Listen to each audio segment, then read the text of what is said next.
Electrochemistry is the study of generation of electricity from the energy released during spontaneous chemical reactions, and the use of electrical energy to carry out chemical reactions that do not proceed spontaneously.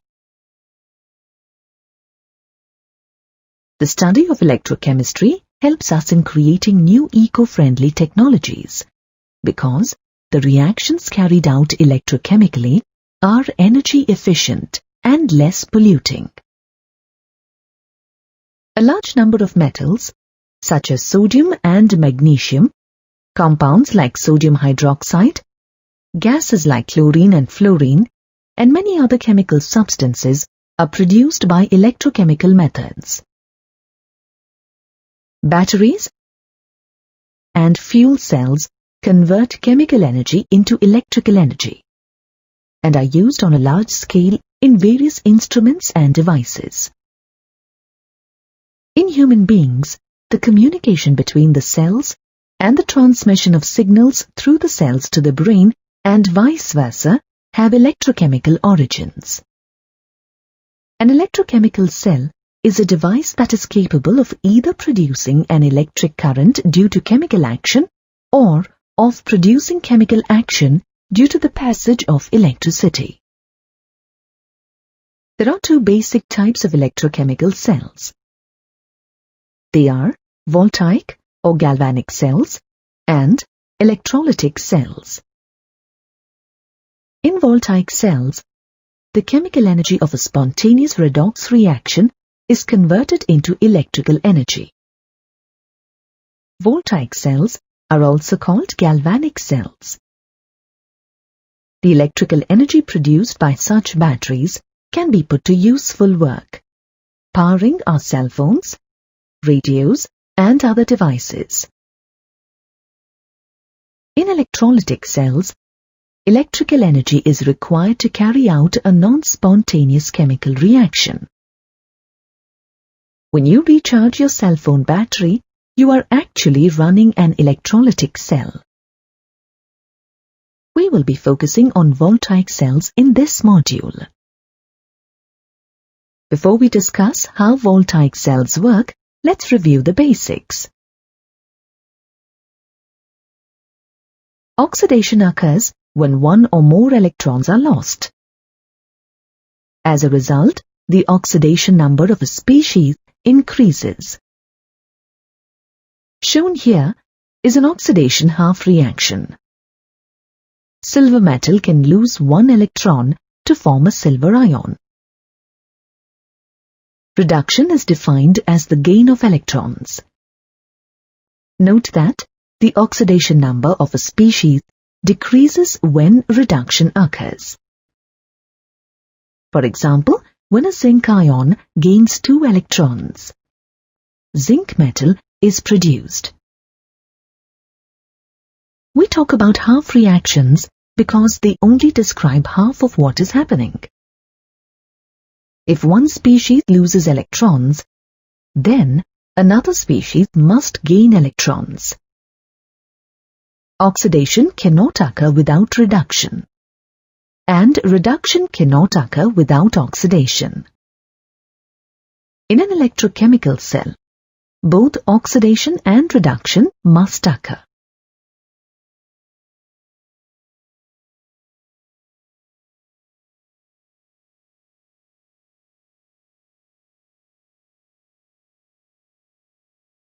Having trouble remembering the definitions for oxidation and reduction? Just think of an oil rig. Oxidation is loss, reduction is gain. Which of these represent oxidation?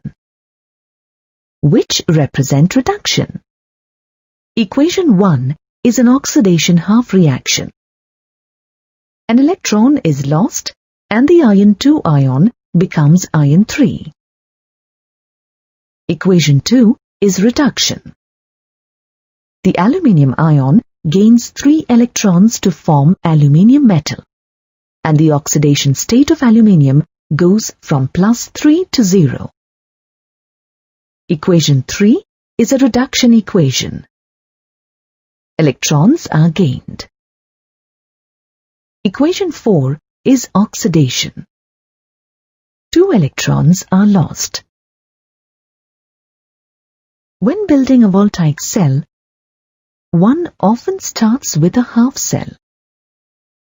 A half cell, or a redox couple, consists of a metal electrode immersed in an aqueous solution containing the metal ions. A copper half cell is illustrated here. 2 half cells must be connected to build a voltaic cell. The electrodes are connected by an external wire through a voltmeter and a switch. This, however, is not sufficient for the voltaic cell to run. A salt bridge connects the solutions. The salt bridge allows migration of ions between the half cells while preventing direct contact between the half cells. In this diagram, the salt bridge is a U-shaped tube containing an aqueous salt solution, such as potassium nitrate. In some voltaic cells, a porous frit is used, or both electrodes may be immersed in the same electrolyte solution. When the switch is closed, the circuit is complete, and electrons move through the external wire. The migration of electrons through the external wire creates a current that can be used to run a motor or some other electrical device. The electrode where oxidation occurs is called the anode, and the electrode where reduction occurs is called the cathode. To help you remember this, think of an ox and a red cat. Oxidation occurs at the anode. Reduction occurs at the cathode.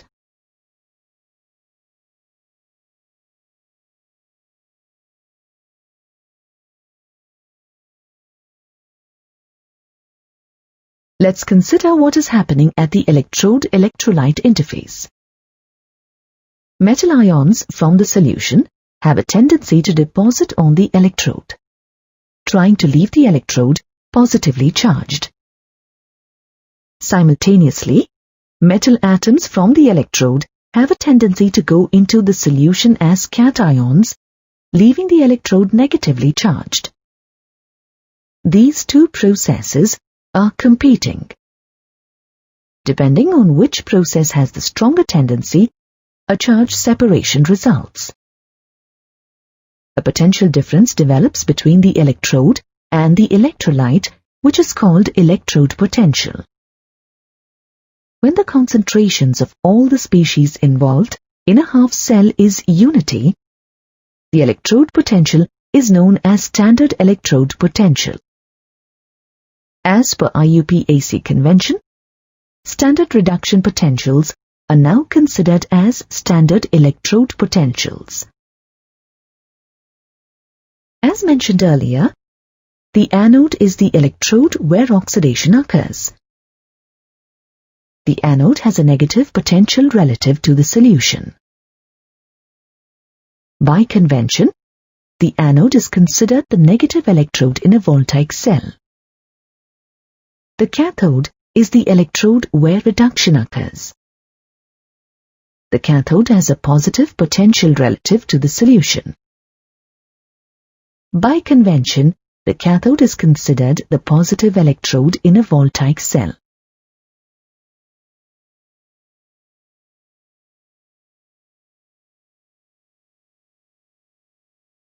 The voltaic cell we've been discussing is called the Daniell cell. The net ionic equation for the Daniell cell is given here. Zinc metal reacts with copper-2 ions to form zinc ions and copper metal. Since oxidation is a loss of electrons, the oxidation half reaction has zinc metal losing 2 electrons to form zinc ions. Reduction is a gain of electrons. So, the reduction half reaction has copper-2 ions gaining 2 electrons to form copper metal. We know that oxidation occurs at the anode. So, zinc must be the anode. Copper must be the cathode because reduction occurs at the cathode. Electrons travel through the external wire from the anode to the cathode. By convention, when drawing voltaic cells, the anode compartment is shown on the left and the cathode on the right. Generally, voltaic cells are represented using a shorthand notation instead of a diagram showing the half cells. In this notation, a galvanic cell is represented by putting a single vertical line between the metal and electrolyte solution, and putting a double vertical line between the two electrolytes connected by a salt bridge. Using this notation, a Daniell cell may be represented as shown here. Under this convention, the EMF of the cell is positive and is given by the potential of the half cell on the right-hand side minus the potential of the half cell on the left-hand side. That is, the EMF of the cell is equal to E right minus E left. Using this convention, the EMF of a Daniell cell may be calculated as shown. In an operating voltaic cell, electrons flow from the anode to the cathode. The current flows from the positive electrode, the cathode, to the negative electrode, the anode. This current flow takes place when the circuit is closed, because a potential difference exists between the two electrodes. The potential difference between the two electrodes is called the cell potential or the cell electromotive force, or EMF for short. Cell voltage is measured in volts. The potential of an individual half cell cannot be measured directly. We can only measure the difference in potential for two half cells. To simplify this, reduction potentials are measured relative to an arbitrary standard, called the standard hydrogen electrode. You will learn more about the measurement of electrode potential in the next module.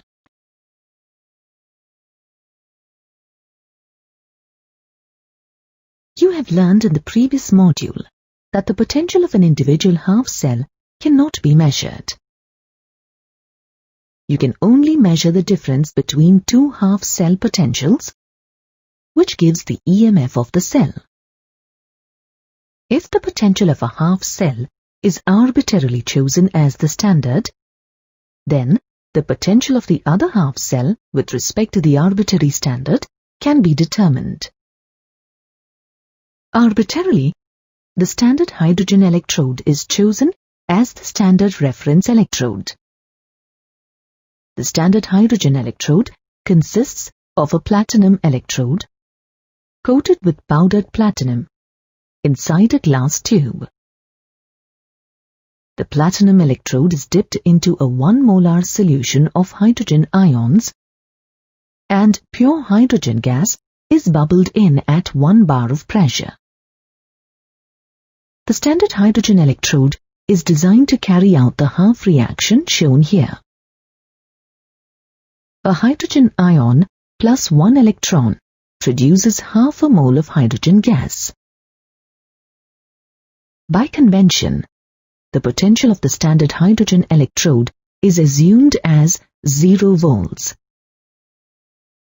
When all ion concentrations are 1 molar, reduction potentials are called standard reduction potentials or standard electrode potentials.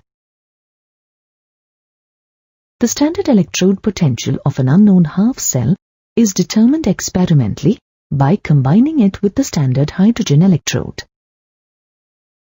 The EMF of the resulting galvanic cell is determined using a voltmeter. As the potential of the standard hydrogen electrode is assumed as 0 volts, the measured EMF itself becomes the standard electrode potential of the given half cell. For example, the standard electrode potential of a zinc electrode is determined by combining it with the standard hydrogen electrode and then measuring the EMF. The EMF of the cell is calculated as the potential of the right electrode minus the potential of the left electrode. Therefore, the EMF of the cell is equal to 0.76 volts. Thus, the standard electrode potential of zinc is equal to minus 0.76 volts. The negative value of the standard electrode potential indicates that zinc can reduce the H+ ions. Similarly, the standard electrode potential of copper is calculated as shown here. The positive value of standard electrode potential indicates that cupric ions get reduced more easily than H+ ions. In other words, hydrogen ions cannot oxidize copper. Thus, copper does not dissolve in HCl. On the other hand, copper dissolves in nitric acid due to the oxidation of copper by nitrate ions.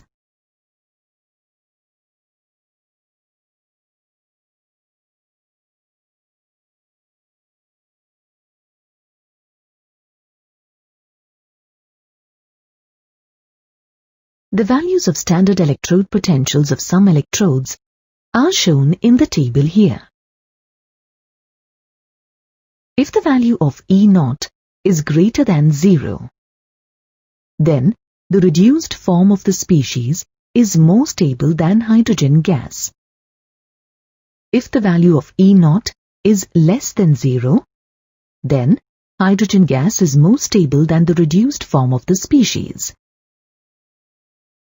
As can be seen from the table, fluorine, with the highest standard electrode potential value of plus 2.87 volts, shows the highest tendency to get reduced to fluoride ions.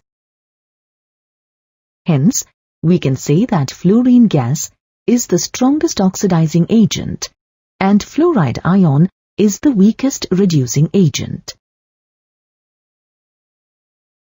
Lithium ion, on the other hand, with the lowest electrode potential value of minus 3.05 volts, shows the least tendency to get reduced to lithium metal. Thus, lithium ion is the weakest oxidizing agent and lithium metal is the most powerful reducing agent in an aqueous solution. You can also see from the table that as the value of the standard potential increases, from the bottom to the top of the table, reactions show a greater tendency to undergo reduction. The strongest oxidizing agent are found at the top, while the strongest reducing agents are found at the bottom of the table. As the value of standard potential decreases, half reactions have a greater tendency to oxidize. The reactions in the table need to be flipped to write out the oxidation half reaction, and the sign for the electrode potential changes. That is, the standard oxidation potential is equal to minus standard reduction potential. Try to answer this question on your own before checking the answer. Which of these is the strongest oxidizing agent? The nitrate ion, elemental iodine, or the dichromate ion? Answer: the dichromate ion is the best oxidizing agent. As shown in the table, it has the most positive reduction potential. Sometimes, inert electrodes, such as platinum, gold, or graphite rods, are used in voltaic cells. Inert electrodes provide a surface for electron transfer to occur, but they don't participate in the reaction.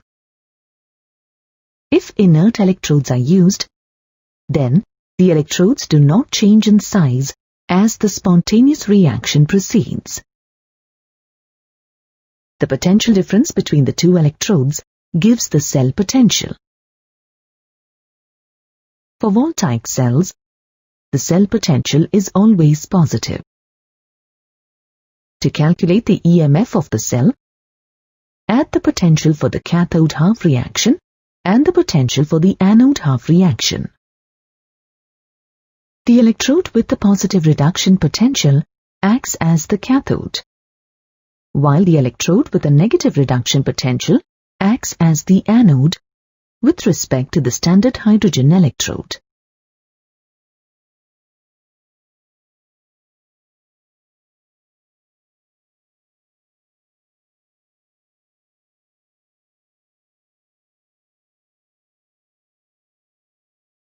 We'll develop our skills by completing a practice problem. Consider this situation. A student constructs a voltaic cell by connecting a half cell containing silver wire immersed in 1 silver nitrate and a half cell made from aluminium wire immersed in 1 aluminium nitrate.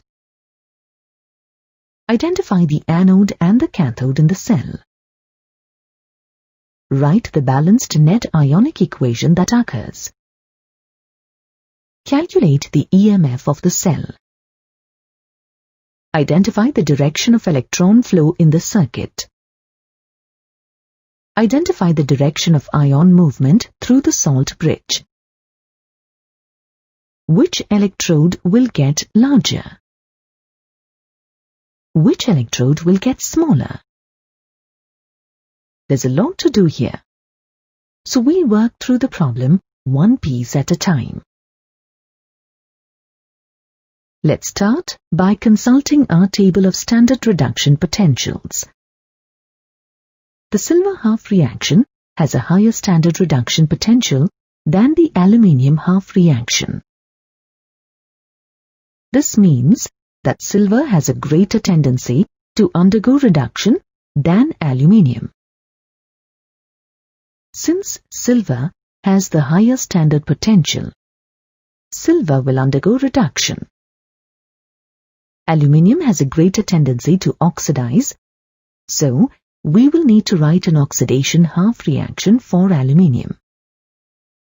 Since reduction occurs at the cathode, silver will be the cathode in this voltaic cell. Aluminium must be the anode, since oxidation occurs at the anode. Now that we've identified the anode and the cathode, writing the half reactions is easy. At the cathode, a silver ion gains 1 electron to form silver metal. The value for the standard reduction is plus 0.80 volts. At the anode, aluminium metal loses 3 electrons to form an aluminium ion. Compared to the standard reduction potential table, we have flipped the reaction. Notice also that the sign of the electrode potential changes as well when we write the oxidation half reaction. We need to balance these half reactions to show the conservation of change as well as mass. To do this, we must make sure that the number of electrons lost equal the number of electrons gained. In this problem, we need to multiply the cathode half reaction by 3. However, reduction potentials are intensive properties. Note that the value of E0 for the reduction half reaction is unaffected. Now, we are ready to find the overall balanced equation and calculate the cell potential. Adding up the two half reactions gives the net equation. 3 moles silver ions react with a mole of aluminium metal to form a mole of aluminium ions and 3 moles of silver metal. To calculate the cell potential, just add the cathode and anode potentials. We get E cell is equal to plus 2.46 volt.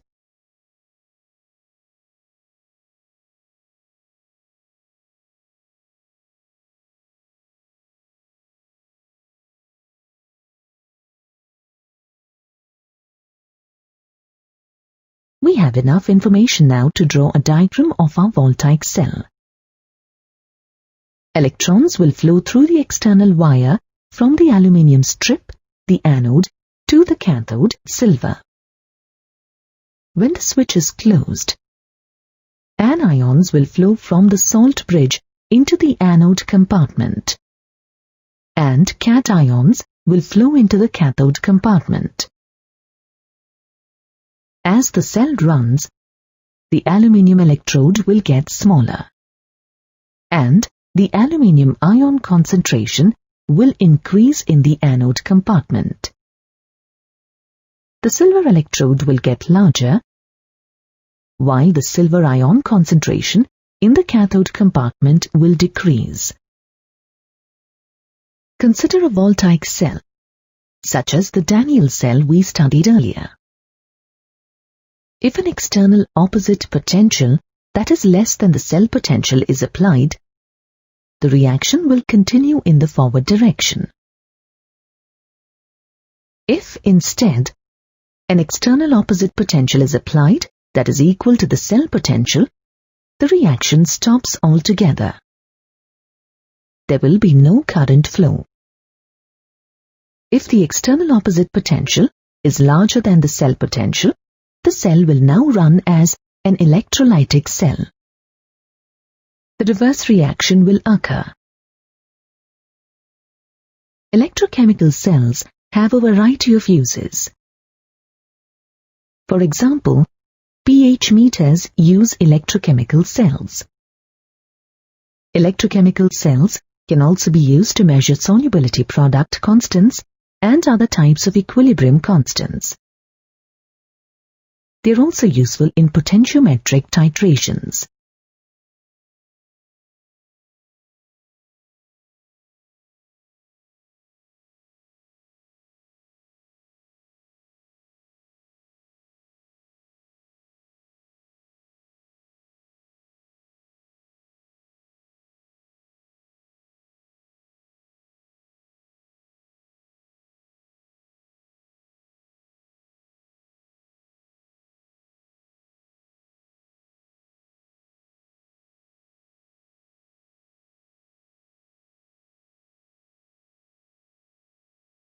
Standard electrode potentials are determined at 1m concentrations. However, cell potentials are concentration dependent. How can we determine the cell potential if the concentrations are not 1m? Walter Nernst was a German physical chemist who won the Nobel Prize in 1920. One area of his research was the concentration dependence of galvanic cells. The Nernst equation shown here allows us to calculate cell potential at non-standard conditions. E cell is the cell potential at non-standard conditions. E naught is the cell potential at standard conditions. R is the universal gas constant and T is the temperature in Kelvin. Also, N is the number of electrons transferred in the equation and F is Faraday's constant, 96,487 coulombs per mole. Q is the reaction quotient, or the ratio of products to reactants in terms of their molar concentrations. To calculate Q, the products are put in the numerator and the reactants are in the denominator. Raise each species to a power equal to its coefficient in the balanced equation. Molarities are used for concentrations as indicated by the square brackets. Remember that concentrations of pure solids and liquids are taken as unity. By converting natural logarithm into base 10 log and substituting the value of R, F and T equal to 298, the equation can be reduced as shown here.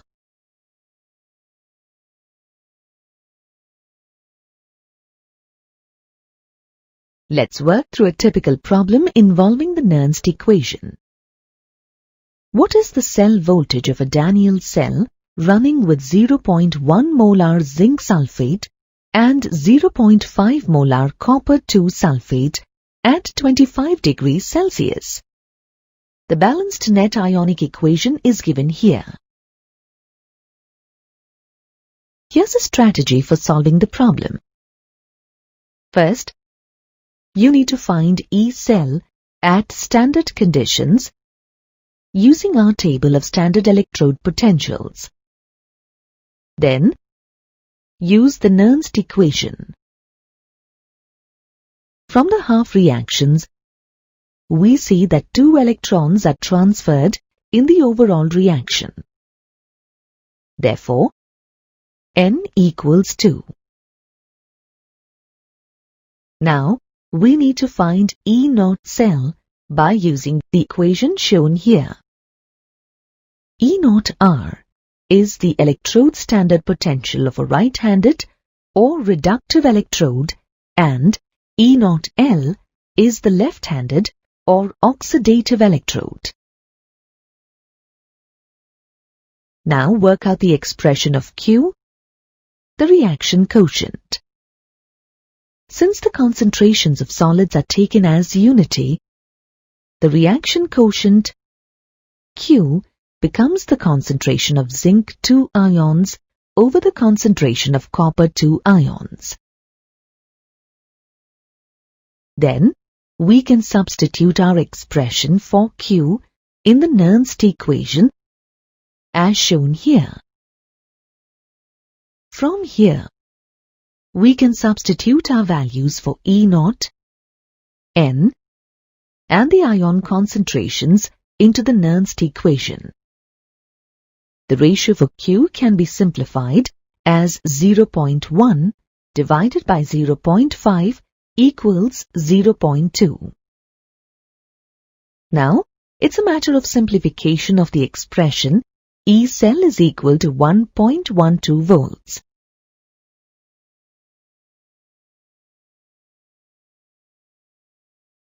pH meters also work on the principle of the Nernst equation.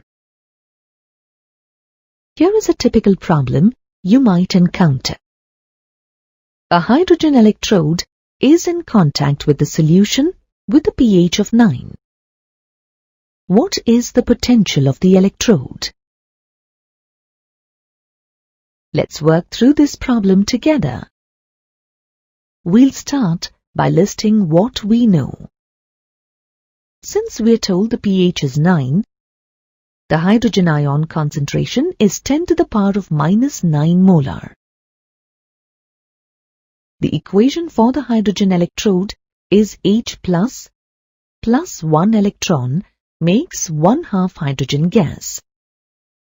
We'll assume that the pressure of hydrogen is held at 1 atmosphere.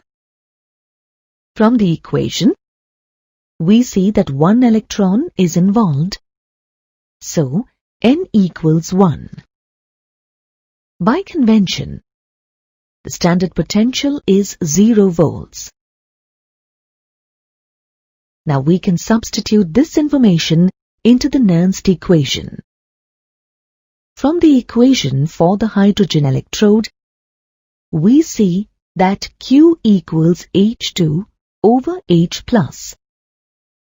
By evaluating the equation, we find that the electrode potential is minus 0.531 volts.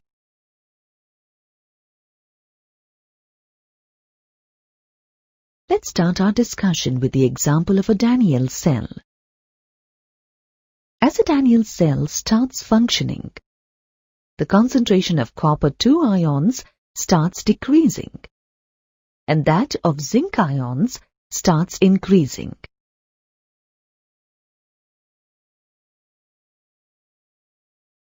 It means that Q, the reaction quotient in the Nernst equation, is increasing. This shows that the cell voltage will decrease. At one stage, the concentrations of both the ions become equal. This indicates that the reaction will reach equilibrium and the voltmeter will read 0. For this situation, the Nernst equation can be written as shown here. However, at equilibrium constant Kc is equal to concentration of zinc 2 ions over the concentration of copper 2 ions. Substituting the values of R and F and of T as 298 Kelvin, we get the equation for equilibrium constant Kc as shown here. Consider a galvanic cell made from half cells using magnesium and nickel. Notice that the ion concentrations are all 1 molar. What is the equilibrium constant of this cell? Try to solve this problem on your own before proceeding. Let's start with the half reactions to find E cell. Since nickel has the greater reduction potential, it is the cathode and magnesium is the anode. By substituting the standard reduction potential values as shown in the equation here, you can find that E cell is 2.11 volt. You can rearrange the equation that relates E cell to the equilibrium constant to solve for the log of Kc. You should memorize this equation. You can then substitute your information about this cell into the rearranged equation. Log of Kc is equal to 71.5. To find Kc, you can take the inverse log or the exponential function of both the sides. This gives us a value of 3.16 into 10 to the power 71 for Kc, an extremely large number. It is also possible to derive an equation relating the Gibbs free energy and the cell potential. The equation is shown here. This is another equation that you should memorize. Note that standard cell potential is an intensive property, but the Gibbs free energy is an extensive property. The value of delta G depends on the number of electrons transferred.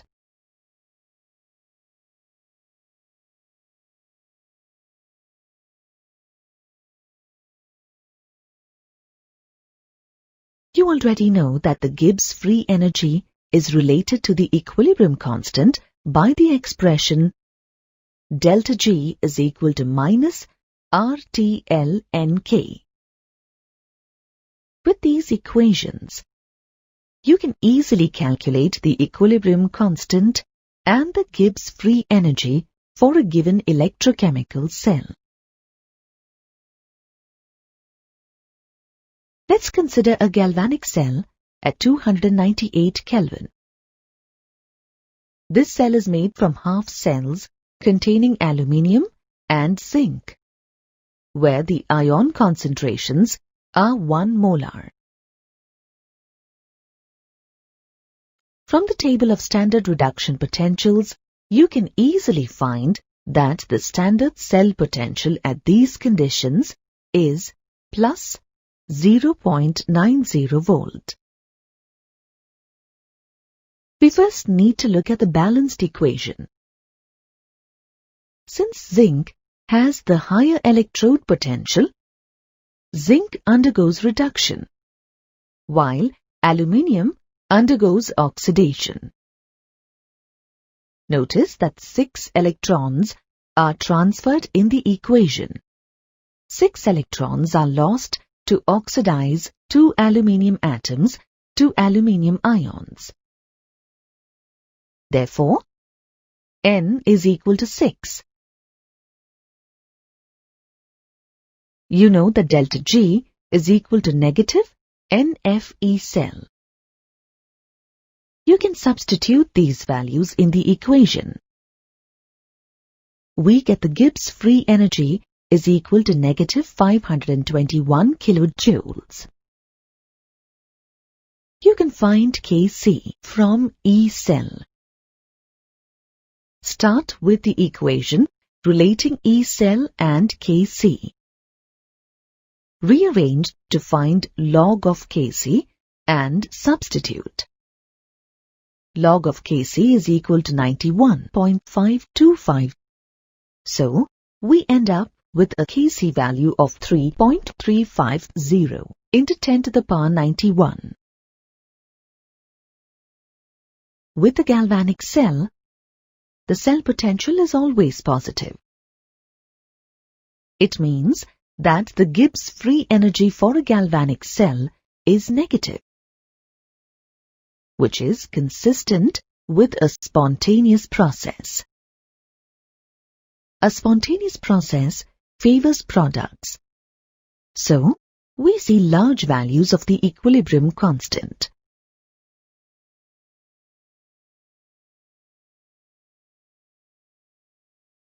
There are some key terms that you must first understand before proceeding to study the conductance of electricity. The first key term is electrical resistance, which has been given the symbol R.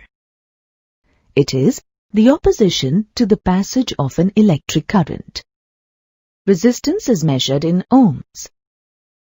The SI base units for ohm are kilograms meter squared per second cubed into amperes squared. The electrical resistance of any object is directly proportional to its length, L, and inversely proportional to its cross-sectional area, A. We need a proportionality constant to turn this proportionality into equality. This proportionality constant is called resistivity or specific resistance and is represented by the Greek letter ρ. The SI unit for resistivity is ohm meter. Quite often, its submultiple, ohm centimeter, is also used. Remember that 1 ohm meter is equal to 100 ohm centimeters, or 1 ohm centimeter is equal to 0.01 ohm meters. If the length of the conductor is 1 meter and the area of its cross-section is 1 square meter, then resistance R becomes equal to the resistivity ρ.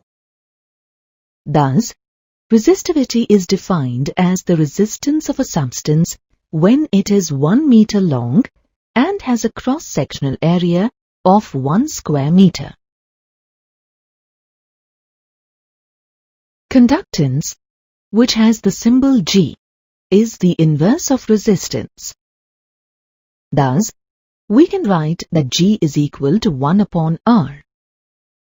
Since R is equal to ρ into length upon cross-sectional area, we can say that conductance is equal to area divided by ρ into length. The unit for conductance is the Siemens, which has been given the symbol S. Siemens is equal to ohm inverse or mho. The reciprocal of resistivity is known as conductivity. Conductivity is represented by the lowercase Greek letter kappa. Thus, we can write that kappa is equal to 1 upon ρ. We can substitute kappa in the equation we wrote a little while ago for conductance. Now we can write that G, conductance, is equal to kappa into cross-sectional area upon length. If the length of the conductor is 1 meter and the area of its cross-section is 1 square meter, then conductance becomes equal to kappa. Thus, conductivity is defined as the conductance of a material when it is 1 meter long and has a cross-sectional area of 1 square meter. The SI unit for conductivity is Siemens per meter. Sometimes this is given as Siemens per centimeter. Note that 1 Siemens per centimeter is equal to 100 Siemens per meter. The magnitude of conductivity varies greatly as shown in the table. It depends primarily on the nature of the material, although temperature and pressure can also affect conductivity. Depending on the magnitude of their conductivity, materials are classified into conductors, insulators, and semiconductors.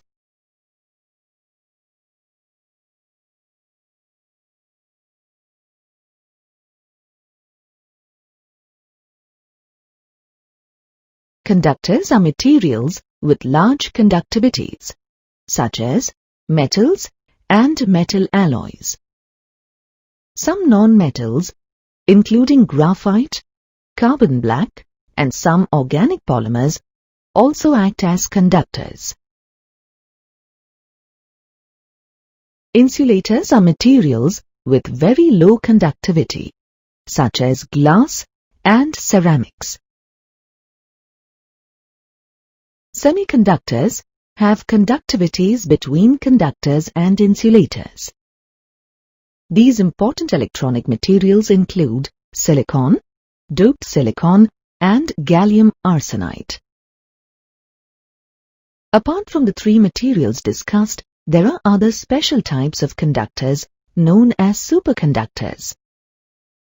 Superconductors have zero resistivity or infinite conductivity. The earliest materials identified as superconductors were metals and alloys at low temperatures, below 15 Kelvin. Certain ceramics and mixed oxides show superconductivity at temperatures as high as 150 Kelvin.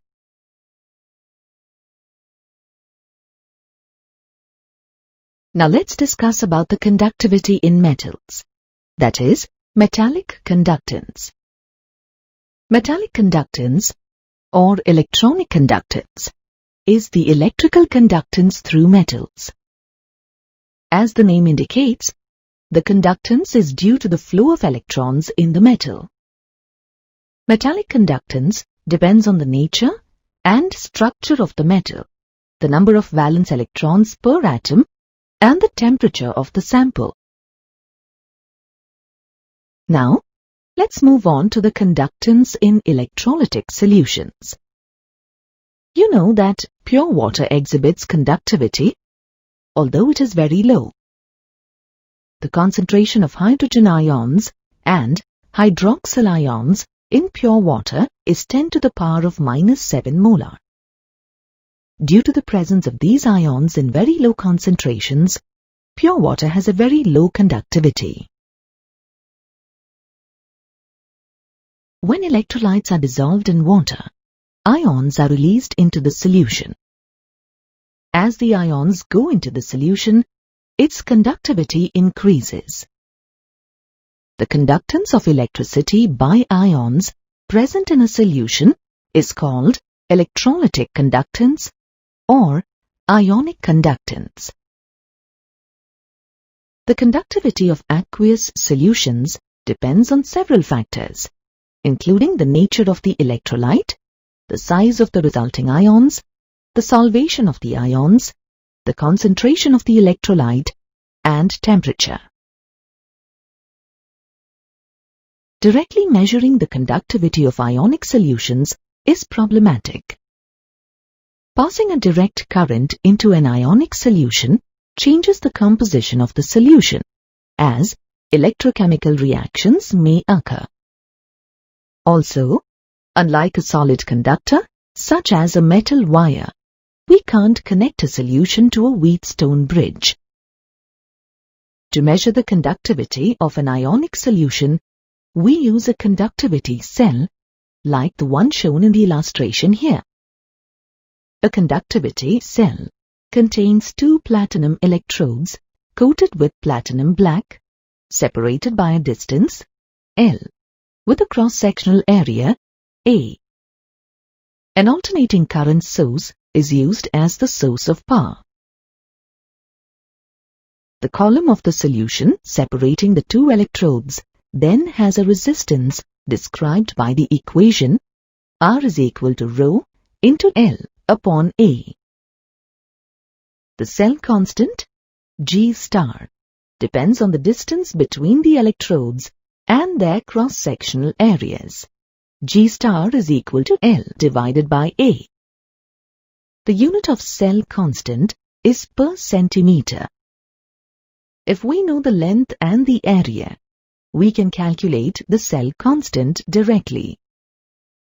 However, direct measurement of the length and area of cross-section of the electrodes are both difficult and unreliable.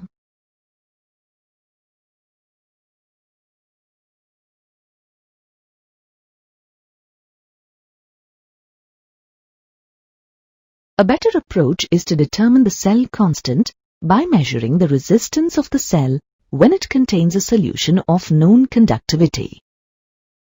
For this purpose, we use potassium chloride solutions whose conductivity is known accurately at various concentrations and temperatures.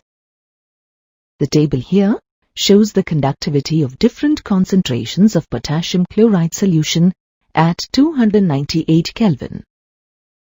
The cell constant, G star, is equal to resistance into conductivity of the solution. Once we know the cell constant, we can use it to measure the resistance or conductivity of any solution. To measure the conductivity, we can use a Wheatstone bridge. This device contains 2 resistances, labeled R3 and R4, and a variable resistance R1. The conductivity cell is the unknown resistance R2. The Wheatstone bridge is connected to an AC power supply and a suitable detector. When the bridge is balanced, no current flows through the detector. At these conditions, R2 is equal to R1 into R4 divided by R3. Inexpensive conductivity meters are commercially available and can also be used to measure the conductance or resistance of the solution in a cell. Once the cell constant and solution resistance are known, we can calculate the conductivity of the solution by dividing the cell constant by the resistance. The conductivity of different electrolytes in the same solvent and at a given temperature varies. This is because of variations in the charges and sizes of the resulting ions, the ion concentrations, and the ease of ion movement in the presence of a potential gradient.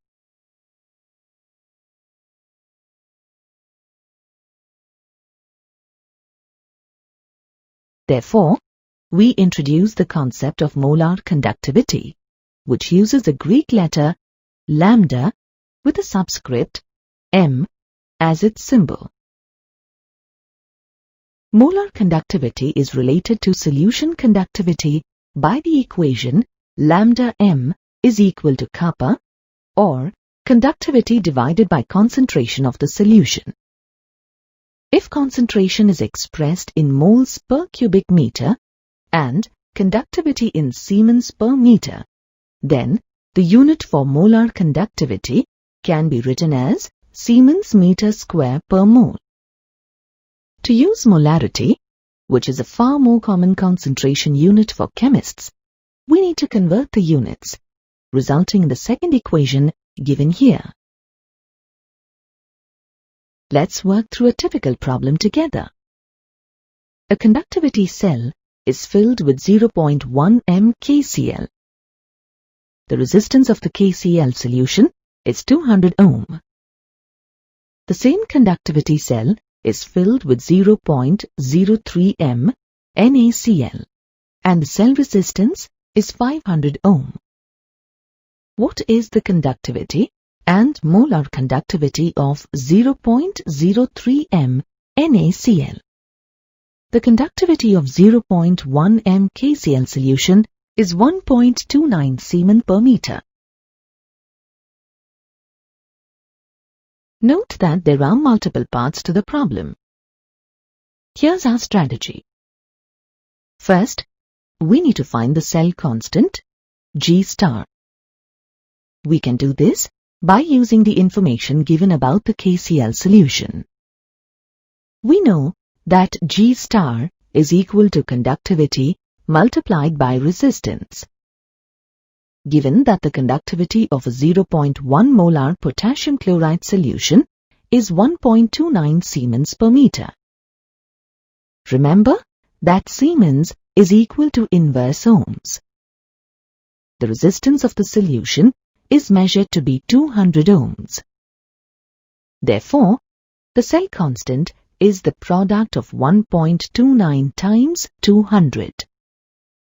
The unit of ohms cancels, giving a cell constant of 258 inverse meters or 2.58 inverse centimeters. With the cell constant, we can now find the conductivity of the 0.03 molar sodium chloride solution. We know that conductivity is equal to the cell constant divided by the resistance of the solution, which has been given as 500 ohms. So, we calculate that the conductivity of the 0.03 molar NaCl solution is 0.516 Siemens per meter. We can use the equation shown here to find the molar conductivity from the conductivity and the molarity of the sodium chloride solution. By substituting and evaluating, we determine the molar conductivity to be 1.72 into 10 to the power 4 Siemens meters squared per mole.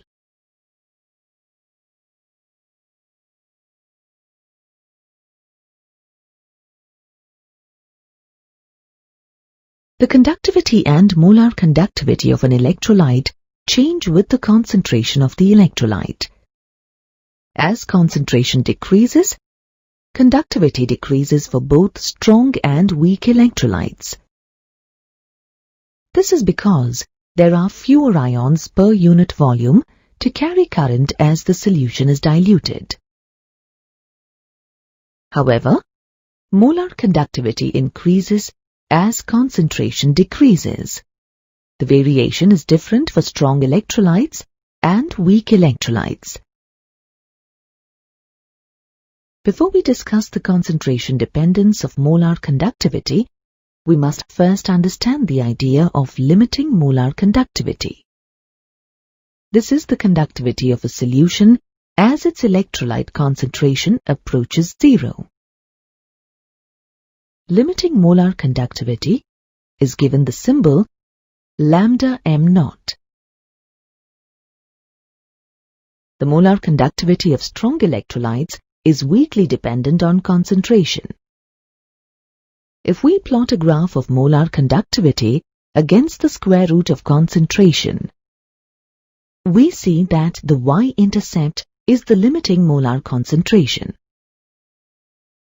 The slope of the resulting line is the Kohlrausch coefficient, which depends on the specific salt. The Kohlrausch coefficient depends on the cation and anion charges of the ions formed by the electrolyte.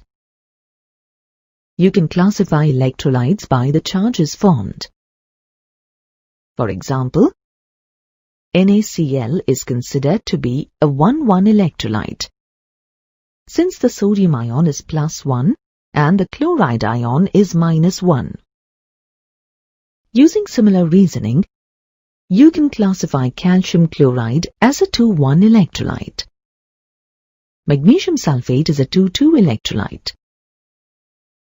All electrolytes of a particular type have the same Kohlrausch coefficient. Kohlrausch carried out studies on limiting molar conductivity for a variety of electrolytes. From his work, he deduced the law of independent migration of ions, or Kohlrausch's law. This law states that limiting molar conductivity can be represented as the sum of the individual contribution of the anions and cations of the electrolyte. For a salt of general form AYBZ at infinite dilution, limiting molar conductivity is equal to Y times the limiting molar conductivity of cation A plus Z times the limiting molar conductivity of anion B.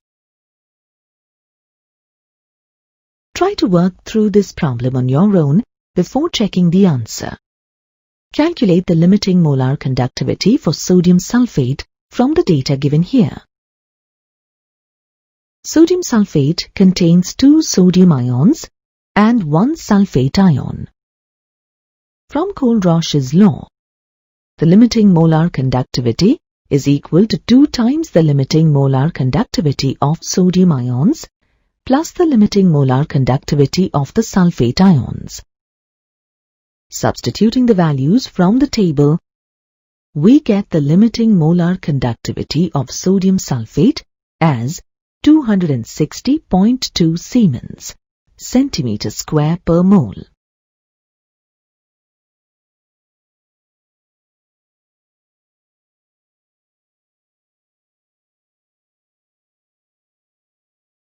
The molar conductivity of a weak electrolyte depends greatly on the concentration of the solution. This is because weak electrolytes have a low degree of dissociation as concentration increases. Since the relationship isn't linear, we can't determine the limiting molar conductivity by extrapolating back to zero concentration. At infinite dilution, the electrolyte dissociates completely, but the conductivity is so low that it can't be measured directly. Instead, we can use Kohlrausch's law to find the limiting molar concentration. We can approximate the degree of dissociation, alpha, for a weak electrolyte as the ratio of molar conductivity to limiting molar conductivity. If the molar conductivity and the limiting molar conductivity known, then the dissociation constants for weak electrolytes at a given concentration can be found. Here is a typical problem. The conductivity of a weak acid in solution with a concentration of 0.002034 molar is 5.67 into 10 to the power -5 Siemens per centimeter. Calculate its dissociation constant if the limiting molar conductivity is 452 Siemens centimeter square per mole. Try to solve this problem on your own before checking the solution.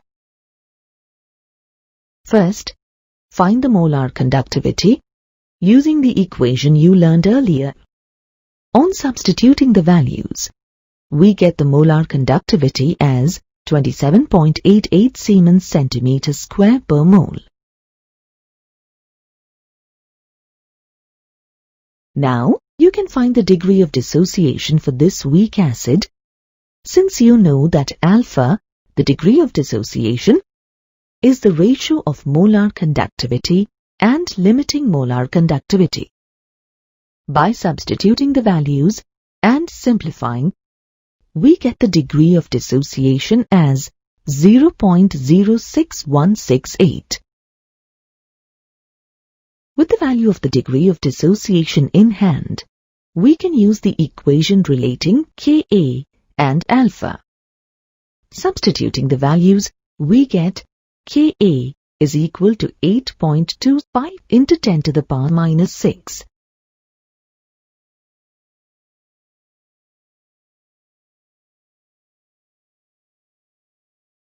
An electrolytic cell is an arrangement in which an external source of voltage brings about a chemical change. Since electrical energy is put in, the reaction is non-spontaneous. When you recharge a battery, you are actually running them as electrolytic cells.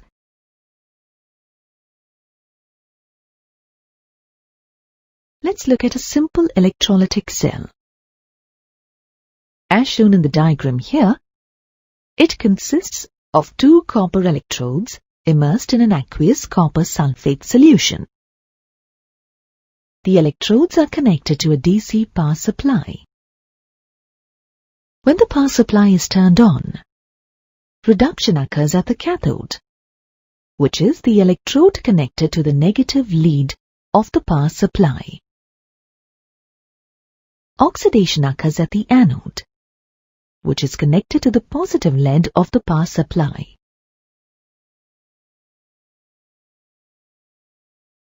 The reduction half reaction at the cathode has copper 2 ions gaining 2 electrons to form metallic copper.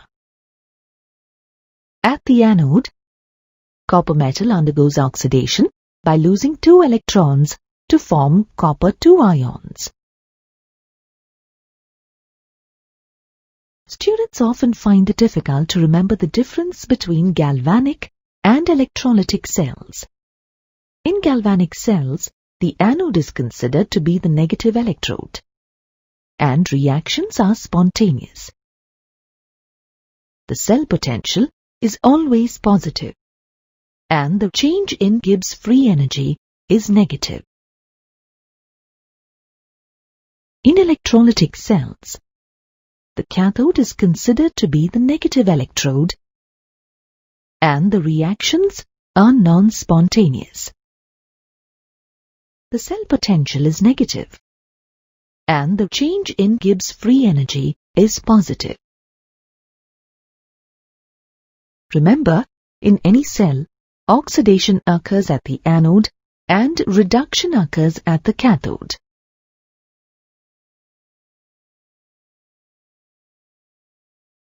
For example, an impure sample of copper can be used as the anode. As the cell runs, pure copper is deposited on the cathode.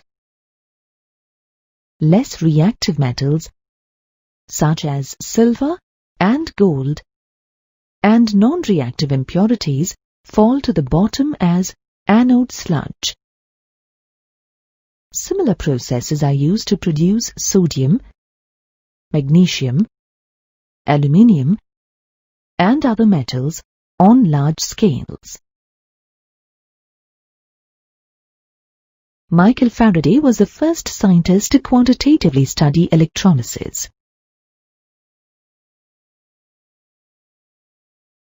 Faraday's work can be summarized in his 2 laws of electrolysis. Faraday's first law states that the extent of chemical reaction that occurs at any electrode during electrolysis is directly proportional to the quantity of electricity passed through the electrolyte. The electrolyte may be molten or in an aqueous solution.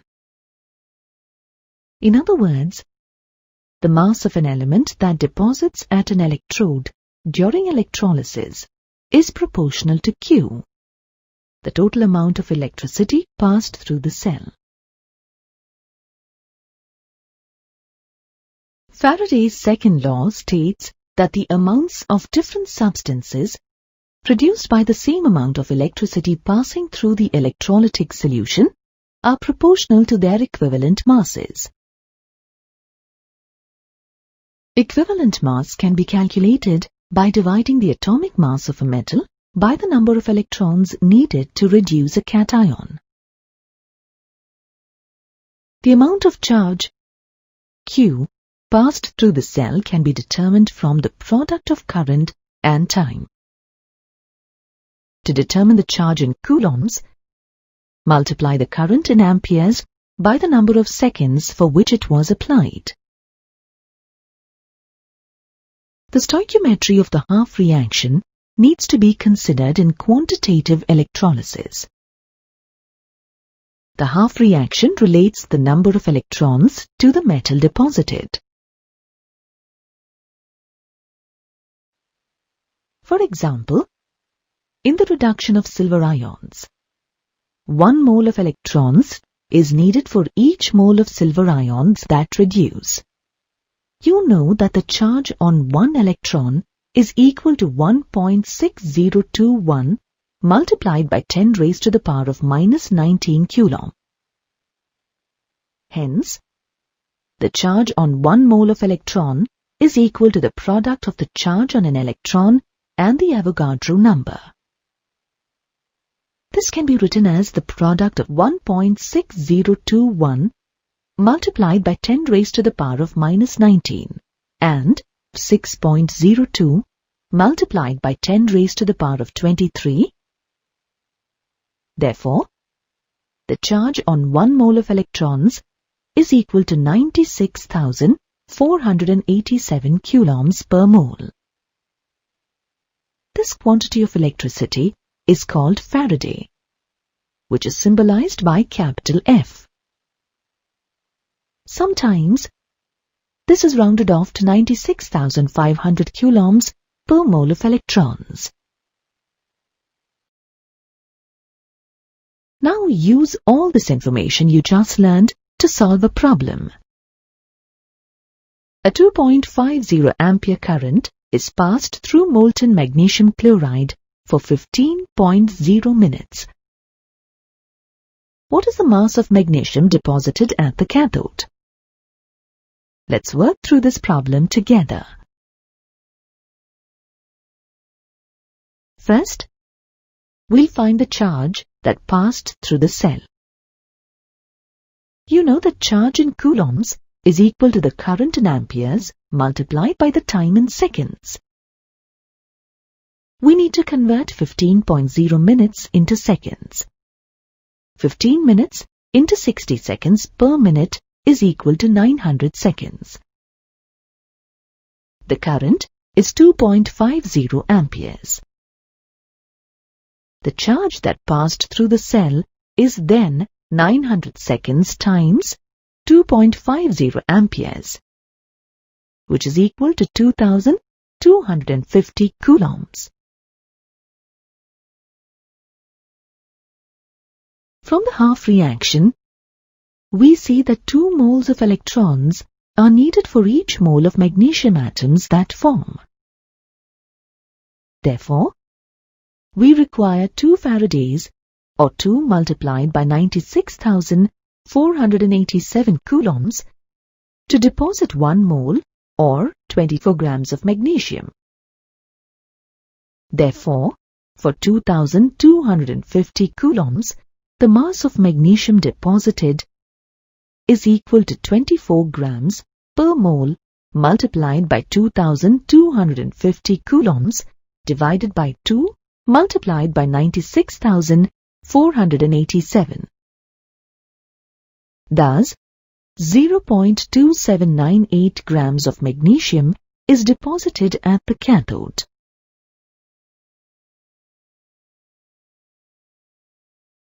The products of electrolysis depend on the nature of the electrolyte being electrolyzed and the type of electrodes used. Inert electrodes do not participate in the chemical reaction. Inert electrodes act as a source or a sink for the electrons, providing a surface for the electron transfer. Platinum, gold, or graphite electrodes are commonly used as inert electrodes. On the other hand, active electrodes do participate in the chemical reaction. Active electrodes are used in the electrolytic refining of metals, which we discussed earlier. Thus, we can conclude that the products of electrolysis may be different for reactive and inert electrodes. The products of electrolysis reactions depend on the oxidizing and reducing species present in the electrolytic cell and their standard electrode potentials. Some electrochemical processes are kinetically very slow. At lower voltages, these processes don't seem to occur at all. In order to make these processes occur, extra potential, called overpotential, must be applied. For example, the electrolytic decomposition of molten sodium chloride will produce sodium metal and chlorine gas. In this case, only one cation, that is, the sodium ion, and one anion, that is, the chloride ion, are produced. Sodium ions are reduced to sodium metal at the cathode, while chloride ions are oxidized to chlorine gas at the anode.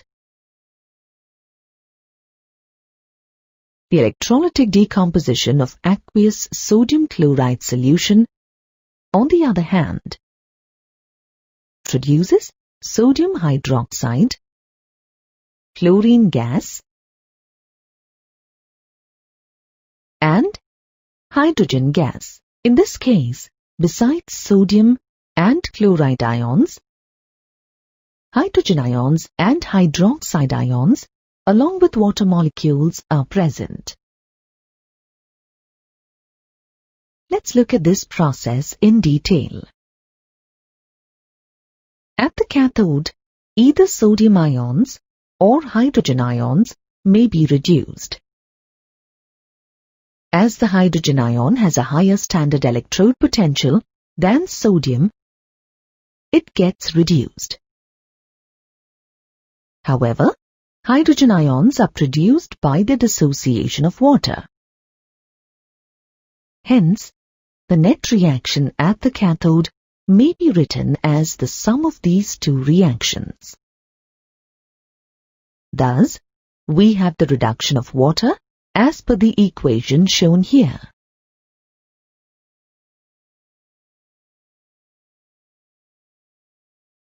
At the anode, too, there are two substances that can be oxidized: chloride ions and water molecules.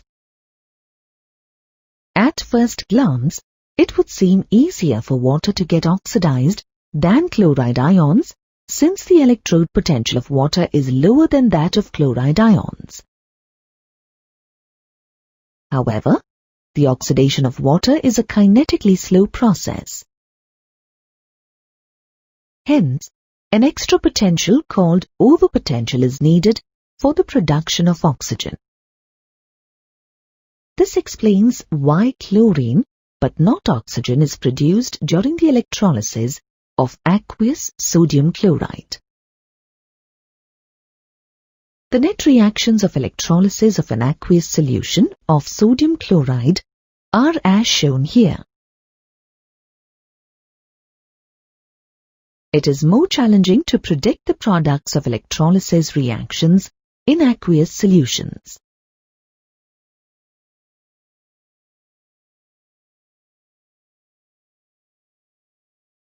Due to overvoltages, you can't rely solely on standard reduction potentials.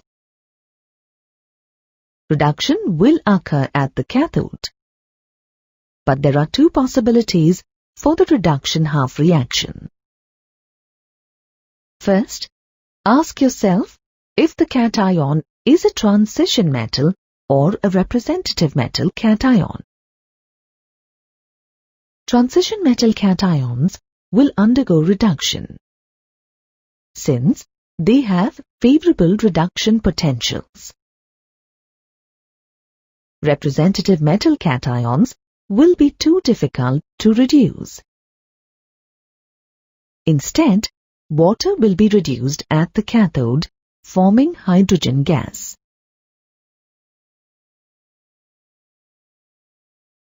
Predicting the oxidation half reactions is more complicated. It depends on the relative ease with which the different species present in the solution are oxidized. Halide ions will undergo oxidation to form the diatomic elements in preference to water. However, chloride ions undergo oxidation in preference to water due to overvoltage of oxygen. On the other hand, oxoanions are too difficult to oxidize. So, water is oxidized to form oxygen gas.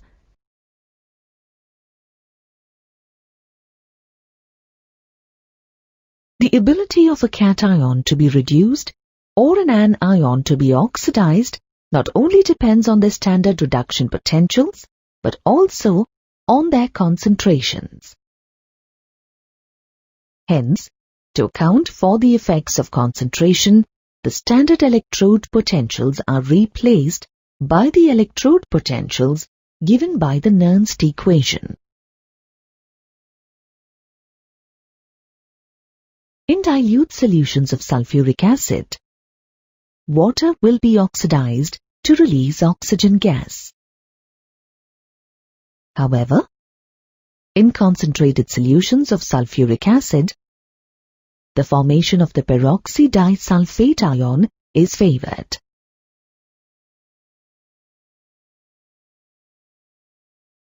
Let's test our knowledge by solving some practice problems. Try to answer this question on your own before proceeding. Predict the products and write a balanced equation if an aqueous solution of silver nitrate is electrolyzed. Assume that the electrodes are inert. Let's start with the reduction process at the cathode. Silver, a transition metal, has a favorable reduction potential. So, silver ions will be reduced to form silver metal. The half reaction is written out. Since the electrode potential value of water is less than that of the nitrate ion, water will undergo oxidation to form oxygen gas as shown in the half reaction. Now, we can sum the two half reactions. We need to make sure that the number of electrons gained is equal to the number of electrons lost, and then add the half reactions to write the overall equation. Here's another problem. Try to answer it on your own first. A dilute solution of sodium sulfate is electrolyzed. Predict the products of the electrolysis, assuming that the electrodes are inert. We'll use the same basic strategy as the previous problem. At the cathode, it is easier to reduce water than the sodium ion, as it has a higher standard reduction potential value than sodium. So, water will undergo reduction to form hydrogen gas. At the anode, it is easier to oxidize water than the sulfate ion, since the standard reduction potential for water is less than that of sulfate ions. Water will oxidize to produce oxygen gas. We need to make sure that the number of electrons gained is equal to the number of electrons lost. By summing the two half reactions, we can write an overall equation. Note that H plus OH minus make H2O.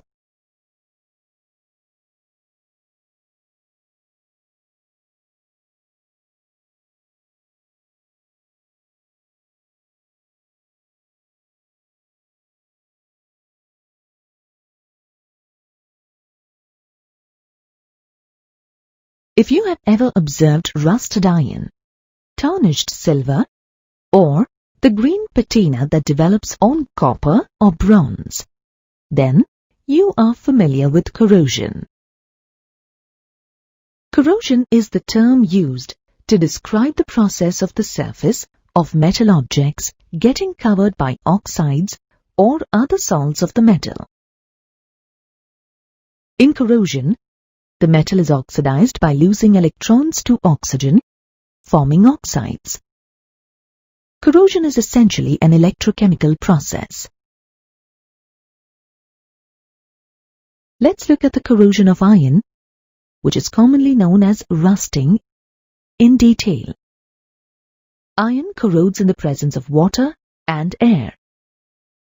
The spot where the corrosion begins can be considered the anode.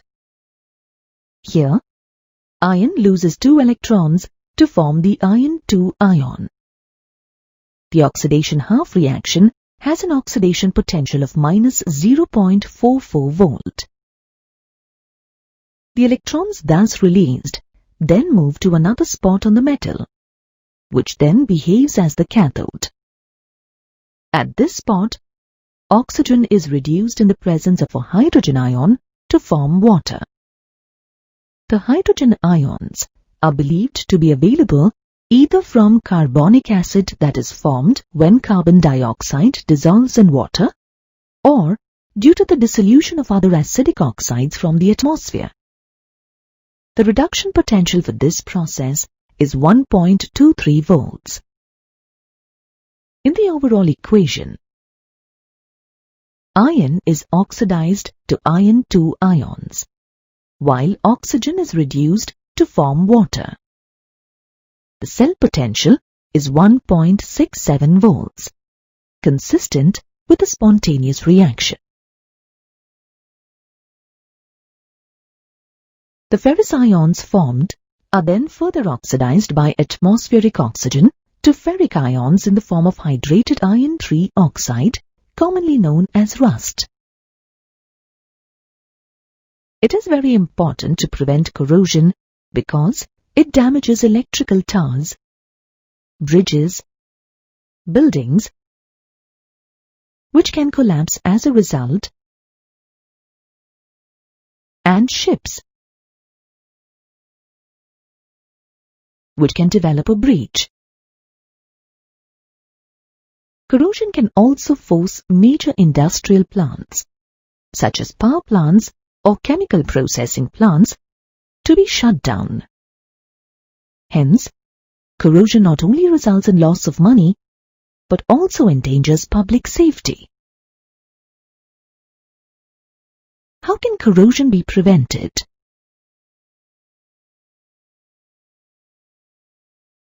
One way is to cover the surface with paint or some chemicals like bisphenol. This creates a physical barrier that protects the metal. A second alternative is to cover the surface with other metals, such as tin or zinc. Like paint, this prevents oxygen and water from reaching the metal surface. We can also use electrochemistry to prevent corrosion. In cathodic protection, the metal is coated with another metal that is more easily oxidized. In cathodic protection of iron, iron becomes the cathode and the metal coating becomes the sacrificial anode. Cathodic protection can be used to protect steel pipes from corrosion. Magnesium oxidizes more readily than iron, as you know from the table of standard reduction potentials. In this diagram, a magnesium rod is buried and soldered to a steel pipe. Magnesium acts as the anode and the pipe acts as the cathode. The damp soil acts as an electrolyte. The magnesium rod can be dug up and replaced. This is much faster and less expensive than replacing the pipe itself. Try to answer this question on your own before proceeding. Based on the table of standard reduction potentials, which of these metals could provide cathodic protection to iron? Aluminium, copper, nickel, or zinc? Answer: aluminium and zinc could be used to protect iron from corrosion. As shown in the table, their reduction potentials are more negative than that of iron. This means that they are more readily oxidized than iron. Copper and nickel reduce more readily than iron, making them unsuitable for cathodic protection.